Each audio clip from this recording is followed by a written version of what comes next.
Hello and welcome back to Jack Chaucer's Storyteller. As I said, we're going to start with NIKKI WHITE Polar Extremes. Here it is. I'll read you the blurb so you get a little feel for what it's all about. When Nikki Janicek sprints from the 200-degree sauna out into the 100 below darkness wearing nothing but bunny boots, at least she's not alone. She already has survived months of solitary confinement, a forced swim with sharks, and a scary journey to the South Pole. Now she's a member of the 300 Club, an exclusive group of people on the planet who have endured a 300-degree temperature swing in a matter of seconds. It's all part of her training for a 6-person, one-way mission to Mars. Nikki wants to go, but not with the bridge, a space-obsessed company that abducts, controls, and violates people. She wants to take a stand. She wants to free her father, her former lover, and herself. And she'll attempt it with the help of the young man who shot her 7 years ago. It's a previously inconceivable alliance bonded by polar extremes. We begin with Part 1, Chapter 1. It's called Dyer Situation, D-Y-E-R, because it's set off the coast of South Africa near an island called Dyer Island. And it's from Nikki's point of view. January 1st, 2020. The seagulls taunted me with their freedom. They had it, and I didn't. And they could fly anywhere. But no, they had to show off, shrieking at me as they cruised alongside the boat. After months of indoor isolation and captivity, I suppose I should have been rejoicing at this, quote, reward of fresh saltwater air, a new start, and a new training for the new year. But the sun that I hadn't seen or felt in so long was a no-show, masked by thick, dark gray clouds. The air was stained with the stench of fish guts, and my own guts were roiling from seasickness. To add insult to indignity, a sea hag kept heckling me from the rear of the boat in German, Dutch, or whatever the hell it was. My only consolation was Roy, the biggest and blackest of my abductors, looked even more nauseous than I did. He sat on the bench a few feet to my left and held his breakfast back with a massive hand over his mouth. That's when the mystery captain, driving the boat behind tinted glass on the upper deck, suddenly cut the engine, leaving us to pitch and roll in lazy 6 to 8 foot swells. The torturous motion immediately forced me to get up and stagger to the rail. I might have fought it back, but the sound of Roy hurling over the opposite rail was too much. Out it came, pouring into the sea below. Happy effing New Year. And not one drink the night before to make it remotely worth it. Then the short, stocky sea hag approached me with a big gray scooper in her hand and a prankster smile on her weather-beaten face. To settle the stomach, Ja, she attempted in gruff English. She showed me the fish head and cackled. I seized up and rushed the rest of my innards overboard. Before I could regroup enough to curse her out, she was already back at the stern, stirring her revolting cauldron of dead fish. I just flipped her off with zero satisfaction, turned around, and headed for the bow. The island was in front of us, its hilly outline barely visible in the haze. Yes, it was summer here on the underside of the world. Little did I know at the time how far under I would go. Could I jump off and swim fast enough to escape a speedboat? Definitely not. Even if I just swam normally without fear of being caught, would I reach the island before hypothermia set in? Not likely. They had warned me the water was cold, even in the summer, due to the Antarctic currents, and all they had given me to wear was a skimpy 2-piece turquoise bikini. There were no wetsuits in sight. Was there anyone even on that island who could help me? And if my father couldn't help me escape from the bridge, who could? Tears stung my eyes, just as I instinctively felt someone else's eyes on me.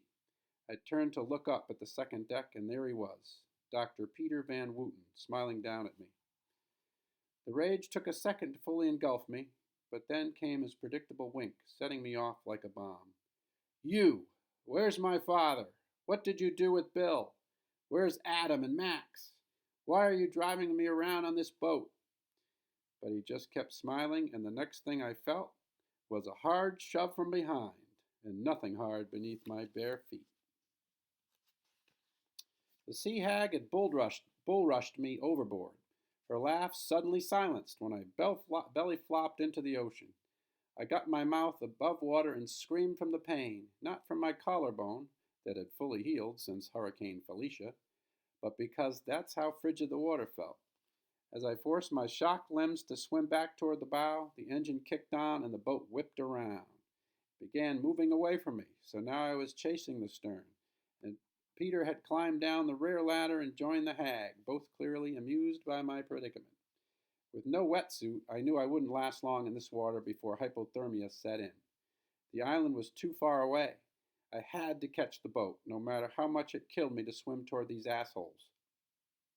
My lungs and body ached as I churned after the boat as fast as I could. Again the seagulls taunted me, trailing the boat with ease and hovering around a big blue barrel next to the hag. That's when she began reaching into the cauldron with her scooper and dumping the fish heads/guts into the water in front of me. I slowed down for a second, repelled by the hideous smell, the gruesome chunks all around me, and the terrible thoughts knifing through my brain. Fucking Shark Week, I shouted, treading the icy water and shooting Peter evil yet futile looks as the sea tossed me up and down. He had grabbed a megaphone and directed it toward me, some 20 feet behind the slow-moving boat. "Maybe now you'll listen to my mother," he said with a laugh, while wrapping an arm around her shoulder. "She can still kick some ass." She smiled, nodded, and poured more shark bait into the sea.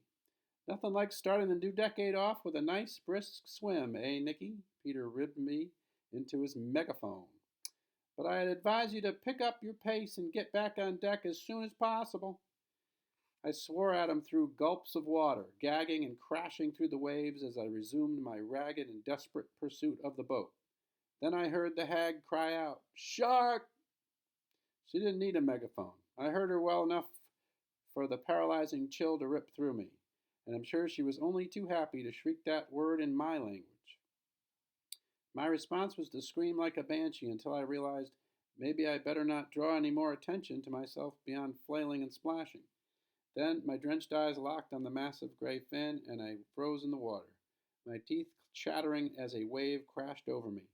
The fin disappeared just as quickly, swerving around the front of the boat, so I surged forward again. But those foreign idiots kept driving the boat away from me. "I'm really going to die. A great white shark is going to have me for lunch," I chattered to myself out loud, perhaps trying somehow to jinx the inevitable. That's when the boat stopped, still 20 or so feet away from me. "Please, let me get back on," I shouted at Peter, who just eyed my predicament with morbid anticipation, like any fan of the movie Jaws. "Two sharks," the hag bellowed, pointing past me. Now it would be a chew toy for two competing sharks, half of Nicky for each. I literally pissed into the sea and closed my eyes. I refused to even look back. "Save her!" Peter suddenly yelled into his megaphone. I faux laughed, swallowed a rogue wave, choked, and then wanted to scream, "Oh, now you fucks decide to save me, when it's too fucking late." But I never got the words out of my mouth for two reasons. One, I saw what I thought was fin number one again, directly between me and the stern. Two, a man in a hooded black wetsuit dove off the second deck and splashed into the water to the right of the boat. He swam toward me, and I rushed to meet him. He whipped around in front of me and shouted, "Put your arms around my neck." His voice sounded oddly familiar, but I didn't get a good look at his face. He was young and strong. I clung to his back through a wave, and he swam us toward the boat. "Thank you," I yelled into his hooded air, as my eyes darted left and right to see where the next fin would pop up. But my jaw dropped when he suddenly stopped in mid-stroke and jerked me off his back, still a good 8 feet from safety. "What are you doing?" I screamed. He grabbed me by the shoulders and looked me in the eyes. "No fucking way," he shouted. I shuddered.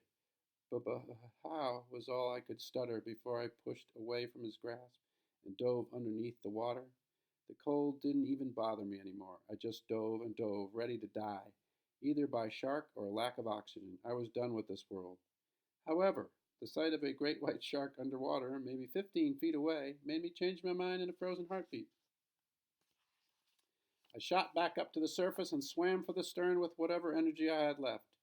"Save her, or we'll leave you both to die," I heard Peter shout at Thomas Lee Harvey, his black hood bobbing in the water.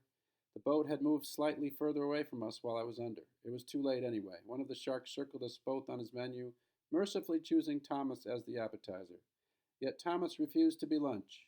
When the shark's head came up toward him at an angle, he reared back with his right arm and punched it hard near the eye.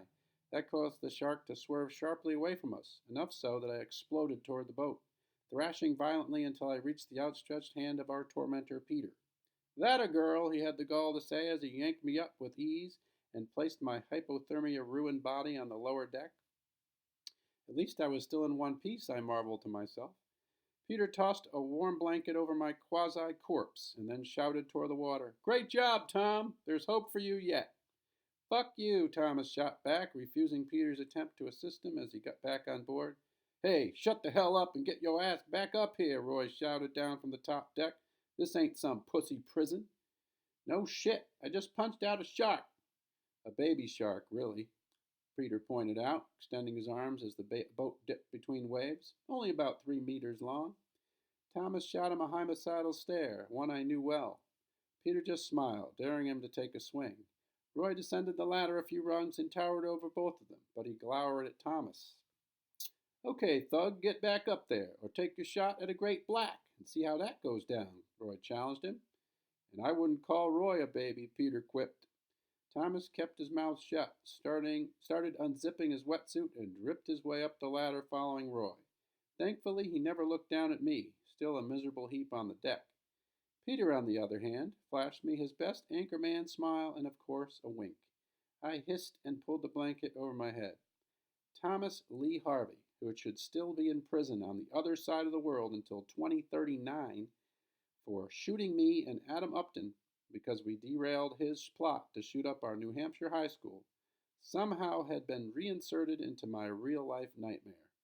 He also had stared down a great white shark and survived. Looking at it another way, the bridge had sprung my would-be killer out of jail and tricked him into rescuing me so they could apparently torture us both even more. Perhaps succumbing as a chew toy for a quote-unquote baby shark would have been a more merciful fate after all. And that is Chapter 1. We'll be back for Chapter 2.